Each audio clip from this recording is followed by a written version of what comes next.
Pateikties visiem, kur aizgājušajā gadā ar aktīvu un pašaizliedzīgu darbu veicinājuši novada attīstību un atpazīstamību, arī cēluši iedzīvotāju labklājību, tā ir Tukuma novada domes iedibināta tradīcija. Labākie aizgājušajā gadā tika godināti sākoties jaunam darba cēlienam, un tas notika Tukuma pilsētas kultūras namā. Šogad tiešām ir 10 gadi, kopš pirmā reize mēs tā rīkojāmies. Kādreiz bija uzņēmēju balles. Dotajā momentā varbūt daudziem nepatīk tas nosaukums. Saucam oficiāli mēs viņu par vecgada mījas vai jaungada mījas pieņemšanu, sagaidot jauno gadu. Bet man, atklāt sakot, arī patīk šis nosaukums, kas neoficiāli ir iegājis pateicības diena. Jo tā ir diena, kad mēs tiešām gribam uzņēmējiem, nevalstiskām organizācijām, sabiedriskiem aktīviem cilvēkiem pateikt paldies par to, kas ir izdarīts. Jo novads jau nevar sastāvēt tikai atsevišķi no uzņēmējiem, atsevišķi no domes. Ja?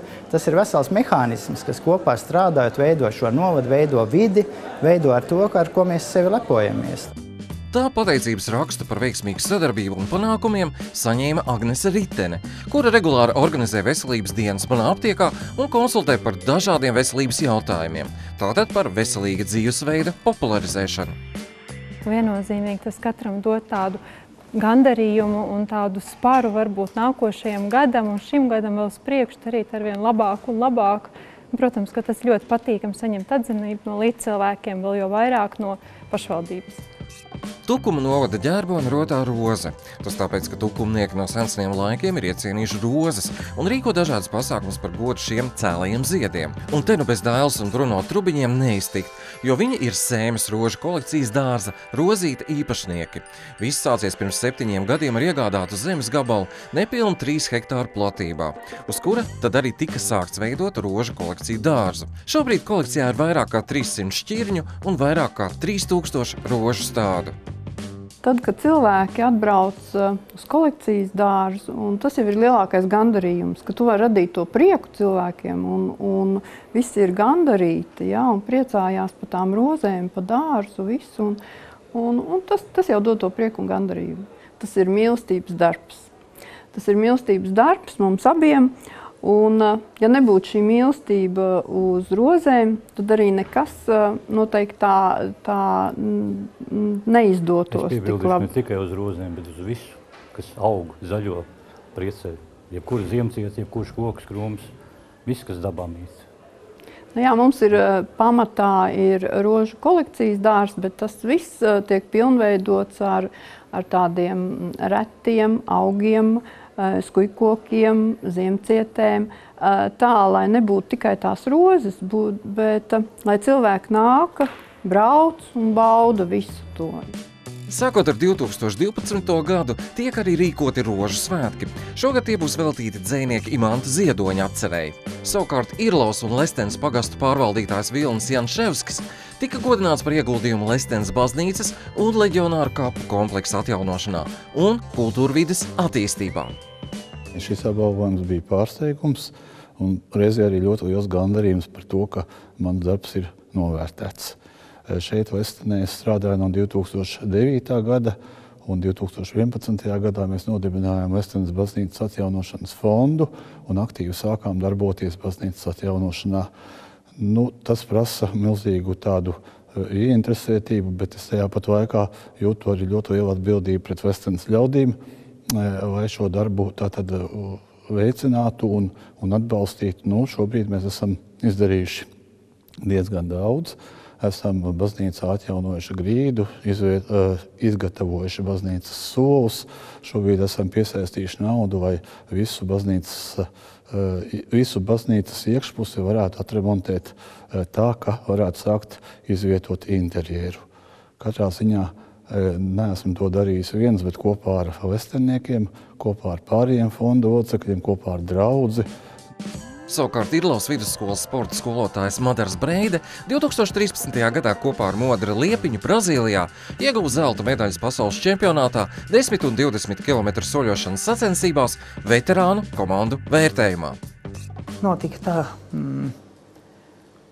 kā varbūt bijām klusībā sapņojuši, bet cerējuši, ka tas īstenībā piepildīsies, jo diez vai. Jo pasaules čempionāts ir pasaules čempionāts un viegli jau tur tā kā nav.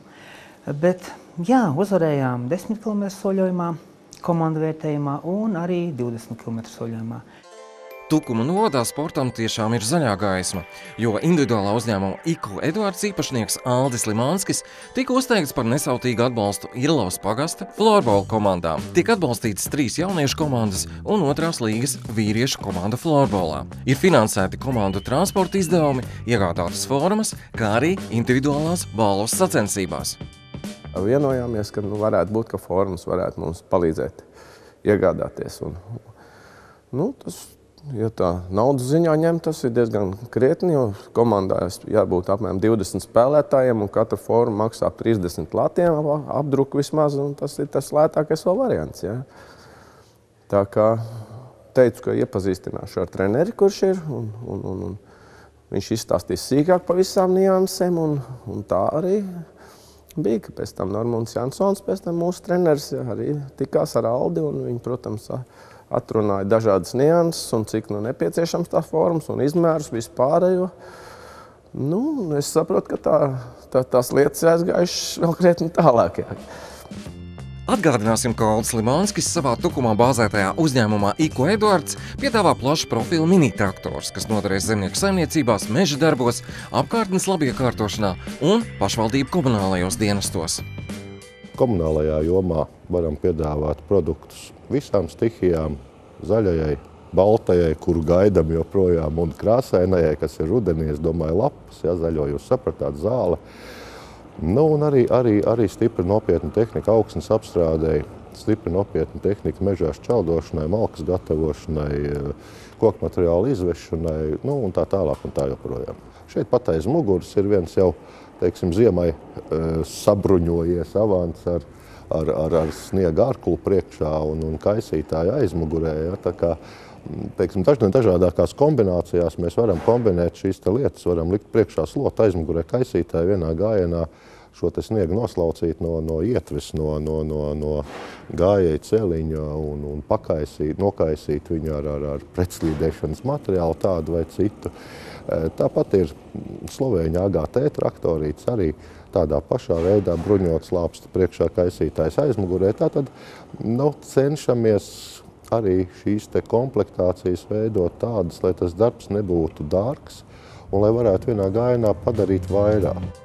Mini-traktori ir mazi, ņipri un kustīgi. Nāciet tos apskatīt, izmēģiniet un pieņemiet lēmumu. Tā saka Aldis Limanskis. Un atcerieties, pēcapkalpošanas servis tiek nodrošināts visas Latvijas teritorijā. Pateicības rakstu saņēma arī Edvards Benarovičs, Sijā Nītava valdes priekšsēdētājs. Viņš zemkopības attīstībai Degols un Tumes pagastu saimniecībās veltīs vairāk kā 40 sava darba gadus. Viņa vadībā ir modernizēta lauksaimnieciskā ražošana, un viņa vadītais uzņēmums ir lielākais darba devējs Degols pagastā. Tāpēc pateicības raksts par ieguldījumu lauksaimniecības attīstībā un arī atbalstu sabiedriskajās aktivitātēs Tumes pagastā.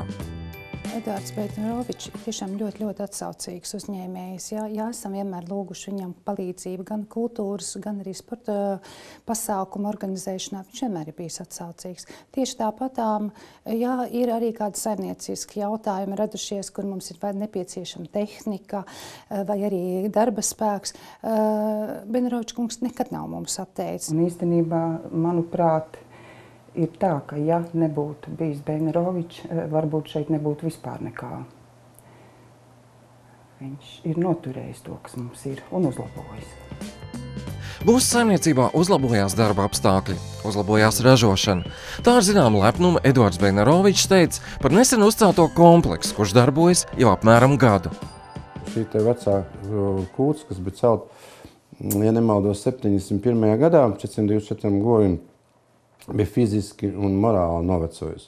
Vai nu viņu bija jānojauc, vai viņu kapitāli bija jāpārboja, un to mēs izdarījām. Galvenais jau mērķis bija tas, lai celtu darba ražīgumu, teiksim, samazinātu darbinieku skaitu, celtu produktivitāti, lopu produktivitāti, un tas viss arī ir pamats tam, lai būtu labturība lopiem.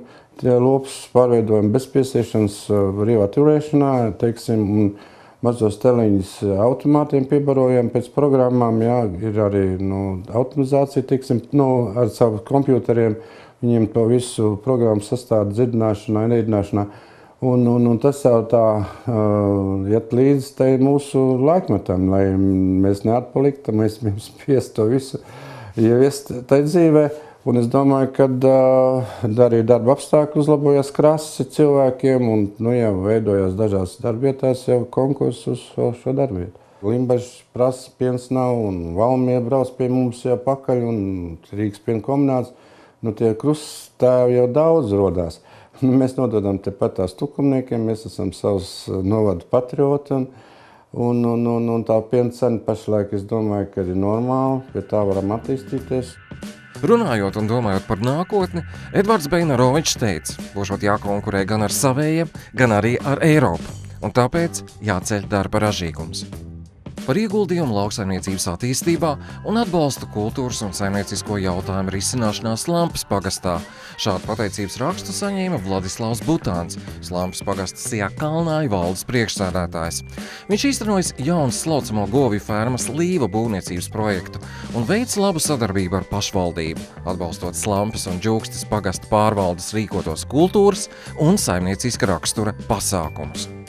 Šie darba rezultāti, ko mēs esam sasnieguši, tas viss ir, zinām, mērķtiecība ir vajadzīga tam. Un tieši tas arī piemīt mūsu valdes priekšsēdētājam. Izvirzīt mērķus, prioritāros mērķus, spēja saskatīt. Un tāpēc mēs esam nonākuši šobrīd, kur mēs esam. Šī attīstība mūs ir aizvirzījusies. Un, protams, spēja pieņemt lēmumus. Enerģisks, ļoti atsaucīgs cilvēks. Viņš nekad nav nevienam neko atteicis. Nezinu, to arī pagastam viņš ļoti palīdz, ja kādas prasības ir. Tāpēc viņš vēl ķemeru parkam palīdz. Tāpēc ar mums darbiniekiem visiem ir dzīvokļi saremontēti. Uz Ziemassvētkos bērniem paciņas direktorus dod reti, kurā darba vietā tā ir kā pie mums. Un tiešām, ko pateikt, viss ir ļoti labi, priekšniecība laba un sūdzēties nav par ko. Reti, kuriem tāds ir prieks tiešām strādāt. Vladislavs Butāns teica, tā dzīve iegrozījusies, ka nonāca laukos. Šai pusē satikušies un dzīvi nodzīvojuši viņu vecāki, jau vairāk kā 20 gadus dzīvo un saimnieko arī viņš. Sākuma periods gan nav bijis viegls, taču tagad pēc graudkopības modernizācijas, un kad tas pats izdarīts piena lopkopībā, ir jauni mērķi, uz kuriem tiekties. Šobrīd mēs esam jaunā fermā iekšā, ko nodevām pagājušajā gadu vasarā ar Eiropas palīdzību. Tā ir jau moderna ražotne, 500 govīm slaucamam. Un pusgada laikā tas piens kaut kur uzkāpa kaut kur vairāk par 1000 litriem no govs. Ja. Tā kā mēs patreiz slaucam kaut kur pār 7000 izlaukumu. Es domāju, ka šogad mēs to 8000 robežu sasniegsim. Tas arī nav tas lielākais izlaukums, kas Latvijā ir jau, kas slauc pār par 10 000. Mums tas ceļš vēl ejams ir, jā. Aizgājušā gada labākie tukumi novadā ir apzināti un uzteikti. Gaidīsim tagad nākošo gadu miju un tās rezultātus.